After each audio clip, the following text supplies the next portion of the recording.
So, um, I want you to think about how you act when you first walk into your workplace. Or, if you work remotely, think about that version of yourself that logs into that very first morning video call. Right, the morning persona. Exactly. Think about your posture, the vocabulary you use, Mm. how you present your ideas.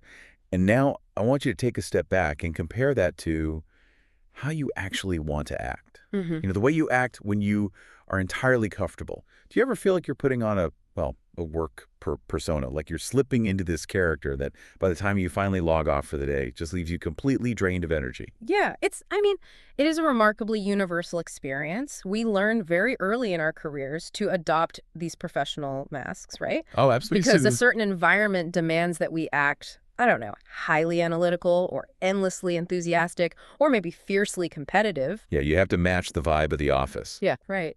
And while those masks might help us survive a specific high-stakes meeting or manage a difficult client, they require an immense amount of cognitive and emotional effort to maintain. It's exhausting. It really is. Your brain is literally burning extra calories to suppress your natural instincts and, perform a learned behavior. Which brings us to the mission of today's deep dive.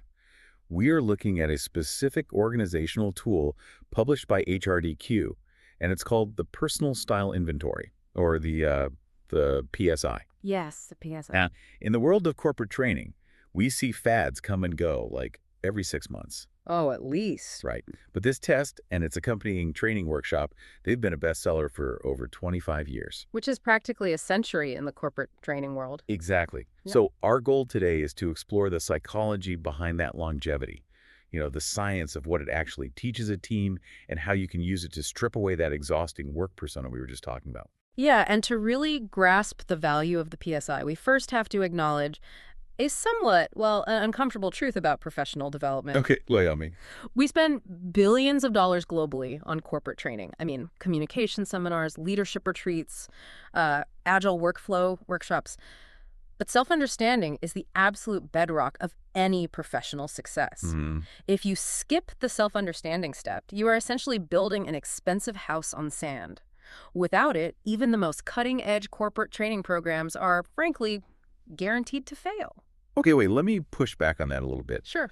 Why would a genuinely well-designed training program fail just because a team hasn't done like a deep dive into their own psyches? Hmm. If I'm teaching a team a new software program or a new sales technique, why does self-understanding matter at all? Because when pressure hits, and it always does, humans default to their baseline behaviors. Okay. You can teach a team a highly sophisticated framework for conflict resolution. But if an employee doesn't understand the origin of their own knee-jerk reactions, they can't break their unproductive patterns. Oh, so they just fall back into the same traps. Exactly. They will just keep hitting the same walls, misinterpreting the same emails from their manager, and repeating the same turf wars with their colleagues. So the PSI is designed to provide reliable insights into those baseline behaviors so that individuals can actually implement the training they receive.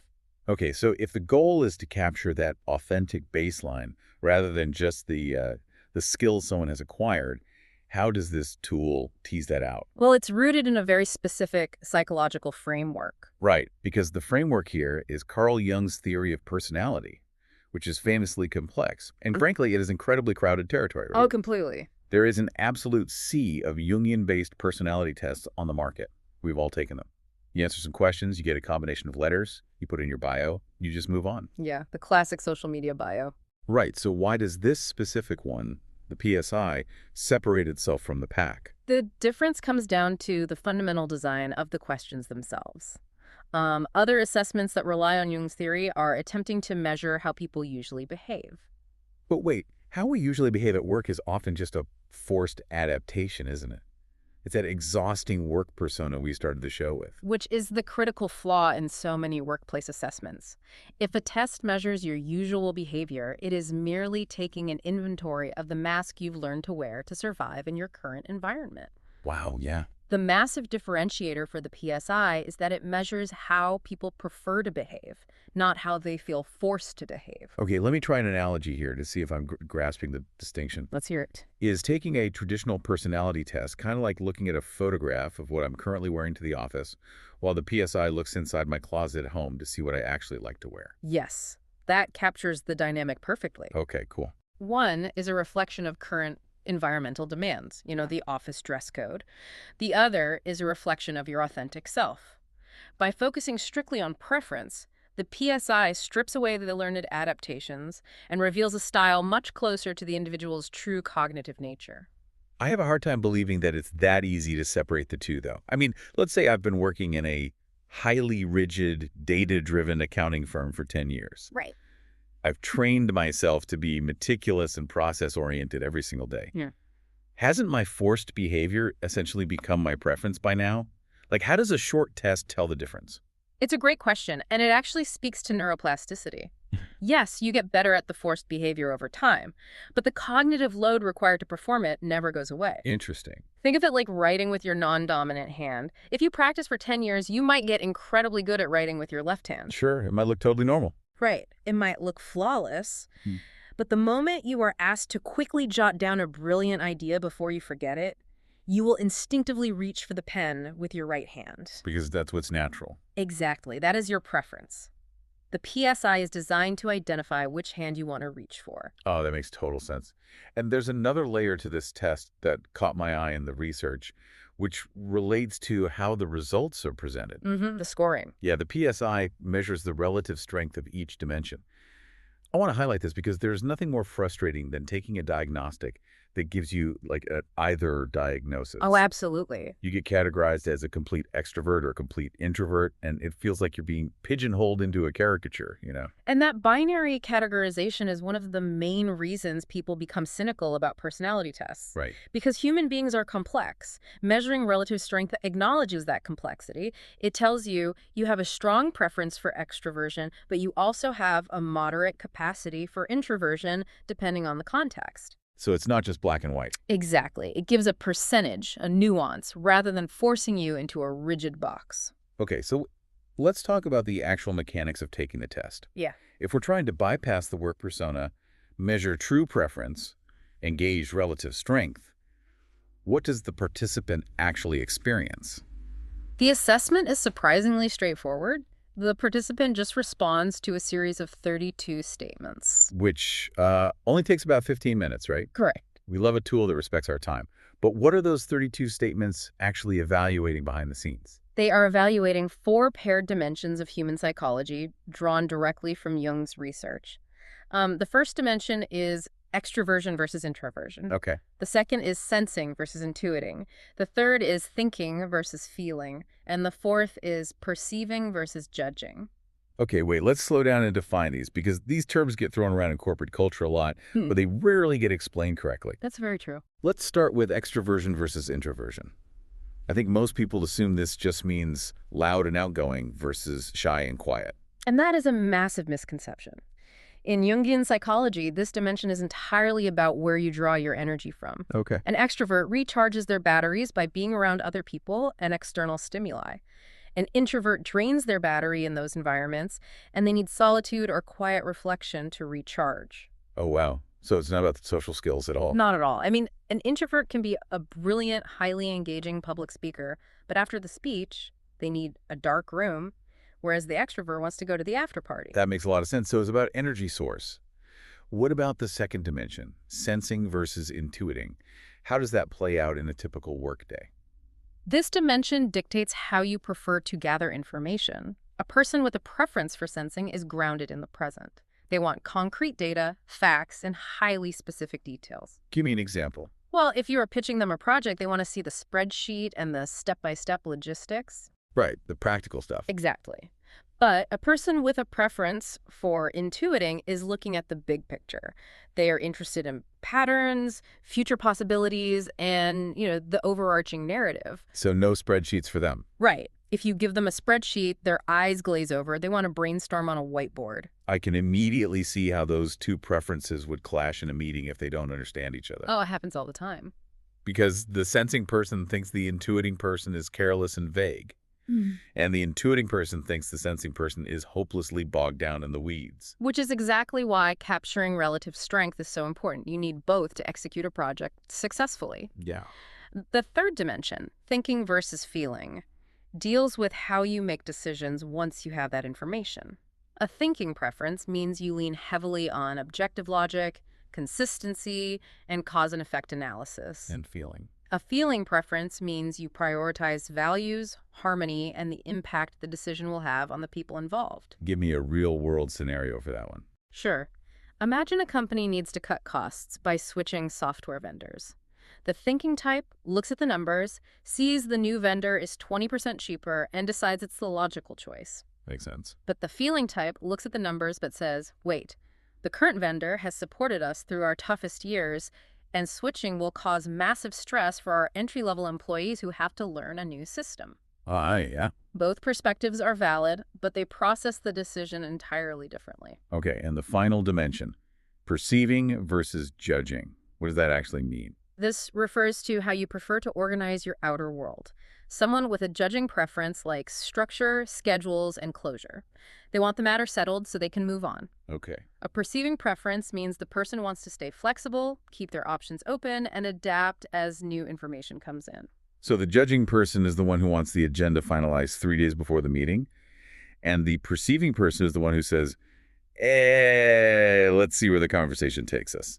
Precisely. And when a participant finishes those 32 statements, the PSI compiles their preferences across these 4 dimensions and generates a personality style profile. And that's where the letters come in. Right. This profile is abbreviated into a combination of 4 letters like ISTP introversion, sensing, thinking, perceiving, and there are 16 different dominant styles in total. My fear with these 4-letter acronyms is that they become weapons. Yes. It's almost like astrology for business. Someone puts their 4 letters in their email signature as a shield against criticism. Like if an employee is consistently rude in meetings, do they just get to say, yeah, I'm a thinking type, I prioritize logic over feelings, deal with it? How does this tool prevent that kind of toxic labeling?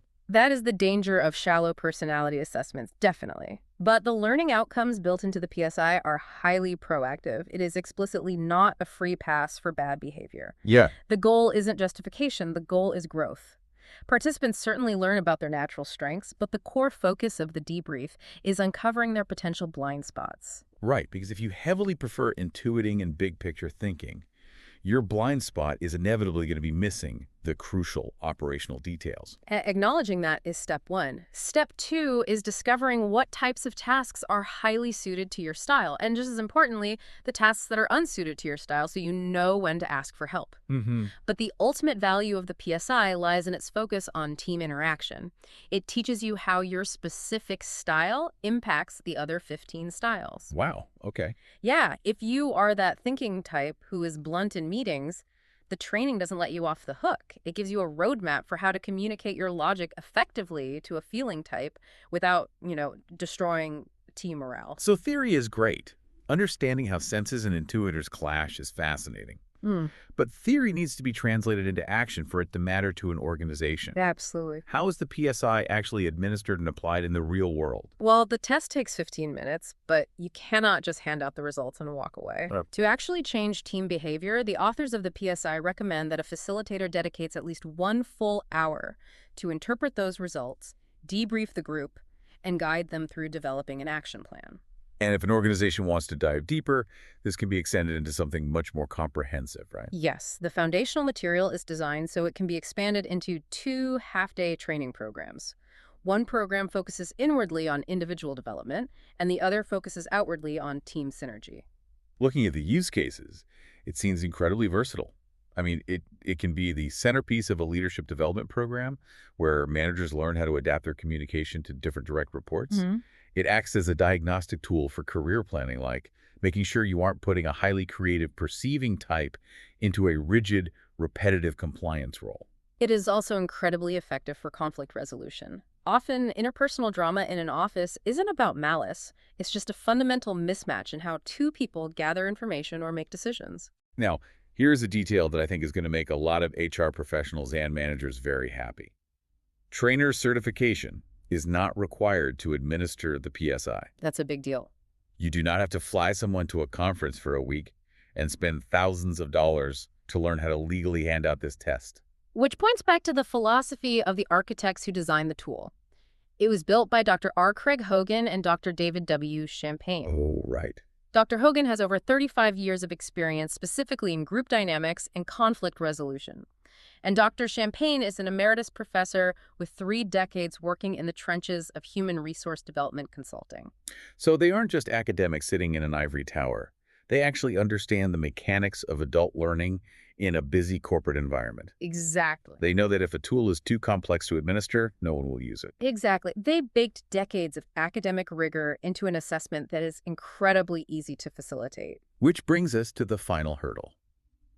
If a manager or an HR director listening to this wants to run the PSI with their team, what are the actual mechanics of getting it? Right, the logistics. Yeah, let's talk about the buying options from HRDQ, because they clearly designed these with modern, hybrid workplaces in mind. The foundational piece you need is the facilitator guide.